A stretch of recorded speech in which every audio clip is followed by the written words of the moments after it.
Usamla Kynjaimon Amse. Wini kisamla ubra trei bha na kamtaka emnak salang ba kabha kambiat hapo Jaintil district ula Khlad na menem step akapor RBJ. Karkum ki khubor ki balayo le thu bo ni usamla ubari unong sa ya ula Khlad na akajija accident hakithan cleared. Ramakran hangdi mo ni usamla ula khon bha na kamta kajing maramat ba kajing panbha ya ka surok National Highway 6 hapo Jaintil district hamtam me akibenta jo ka East Jaintil district. Lomba kajing long nong si ai kajing ai sibur gi mukot duma hapo High Court of Meghalaya.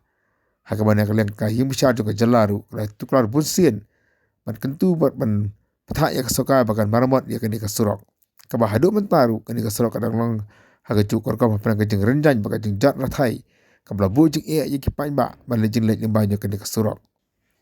Michimala yo jing tip ko batkena hakan urkom undu samna ula Khlad akan di kajing ja accident. Shushu ki khubor ki balayo le thu ba chite yaw shuwa jo kani kajing ja ka ba ngosi. Bah Kynjaimon Amse ula ujor persya ya ke Jaintil Autonomous District Council kabel NOC ya ke company Meghatap Cement Private Limited masna ya ke karkhana dubilat hakasnang wa ya jer ke bahawa poka ilaka narpu berkala ya ke NOC ruk khem dio jingbe satya na ka dorbar jo ke ilaka narpu.